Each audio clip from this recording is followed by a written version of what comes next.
ఈరోజు చేపల కూర వండుకుందాం. చేపలు క్లీన్ చేస్తున్నాను నేను.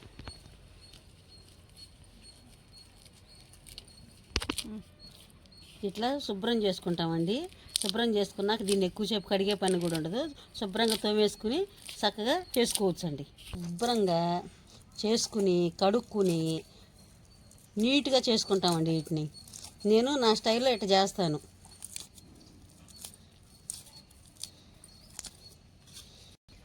ఇది గడ్డి మూస అండి.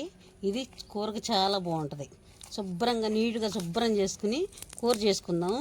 కూర చేసుకున్నప్పుడు మీకు చూపిస్తాను. ఇది చాలా బాగుంటుంది. మీరు కూడా ట్రై చేయండి.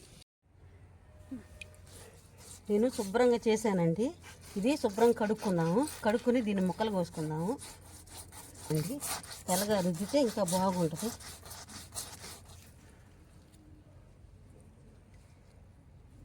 ముక్కలు కోసుకుందాం. ఇప్పుడు మీకు చూపిస్తున్నా. చిన్న చిన్న ముక్కలు కోసుకుని కూర చేసుకుందాం.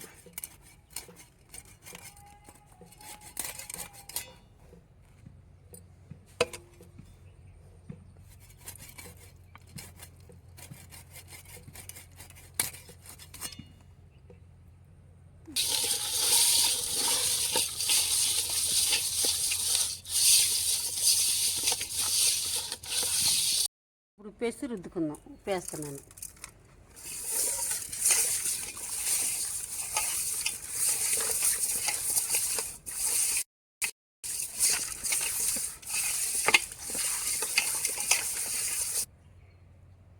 ఇది పెద్ద చేప అండి. మా కోడలు ఫ్రై చేస్తానండి. ఫ్రై చేశాక మీకు చూపిస్తాను. కొంచెం పసుపు కూడా వేసుకుందామండి.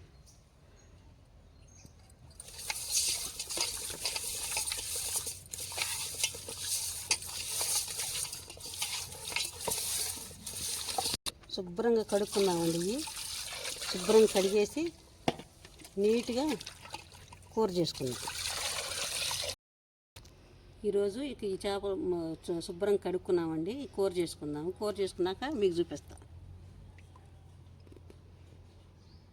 కావాల్సిన మసాలాలు వేసుకుంటున్నాము. ధనియాలు, అల్లము, చిన్నులపాయి, కొబ్బరి, కొద్దిగా చెక్క, కొంచెం మెంతులు, ఇవన్నీ మసాలా వేసుకుందాము. దాంట్లో కావాల్సిన చింతపండు, ఒక 50 గ్రాముల చింతపండు నానబెట్టుకున్నాను కదండి. దీంట్లోకి కొంచెం ఉప్పు, కారం, ఇవన్నీ పసుపు వేసి కొంచెంసేపు నానబెట్టుకుందాము. నానబెట్టుకున్నాక కూర చేసుకుందాం. ఇదిగోండి దీంట్లో కొంచెం ఉప్పు వేస్తున్నాను. చిటికెడు పసుపు వేసుకుందామండి ఈ ముక్కల మీద. ఇప్పుడు కారం వేస్తున్నామండి. ఇట్లా గంటితో కలుపుకునే కన్నా చేతితో కలుపుకుంటే టేస్ట్గా బాగుంటుంది. చేప ముక్కకి పట్టేటట్టు కలుపుకుందామండి. కలుపుతున్నాను చూడండి.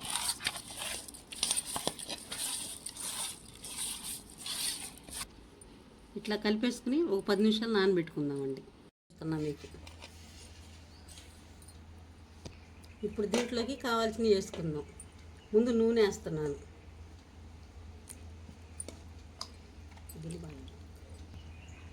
4 గంటలు నూనె పోసుకున్నానండి. తర్వాత పచ్చిమిరపకాయలు వేస్తున్నాను.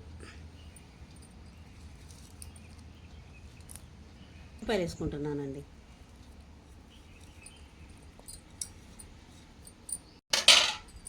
కలుపుకుందామండి.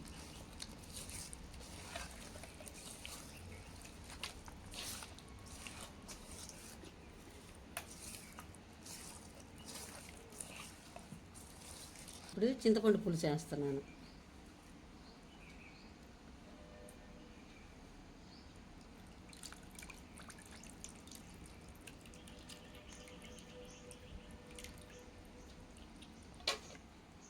మళ్ళీ ఒకసారి కలుపుకుందామండి.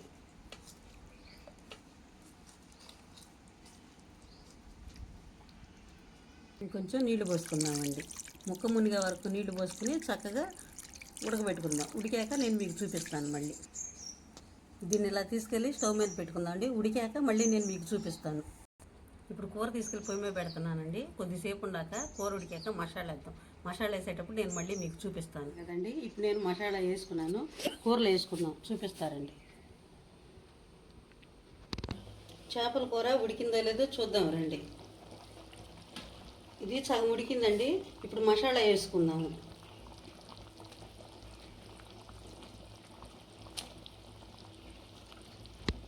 ఇప్పుడు మసాలా వేసుకున్నామండి.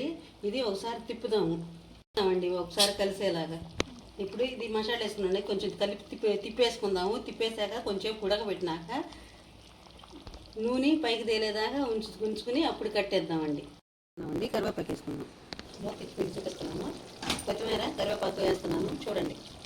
ఇలా ధనియం చేస్తున్నాను చూడండి. ఈ కూర వేడిగా వేసుకుంటే చాలా బాగుంటుందండి. ఇప్పుడు నేను వేసుకుని తిని మీకు చూపిస్తాను. మీకు కానీ నచ్చితే షేర్ చేయండి, సబ్స్క్రైబ్ చేయండి.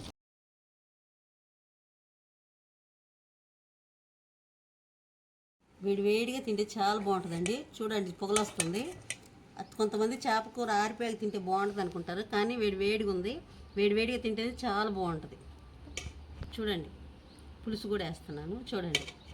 మీకు కానీ నచ్చితే లైక్ చేయండి, షేర్ చేయండి, సబ్స్క్రైబ్ చేయండి.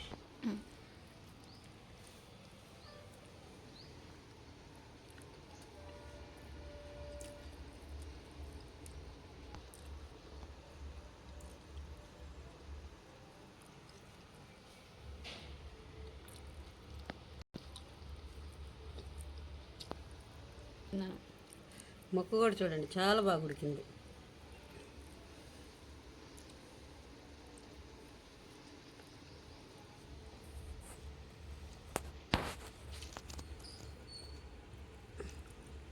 తున్నా చుట్టూ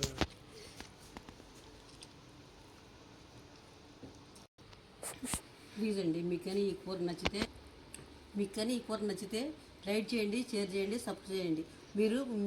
మీరు మాకు సరేనండి. మరొక వీడియోతో మీ ముందుకు వస్తాను.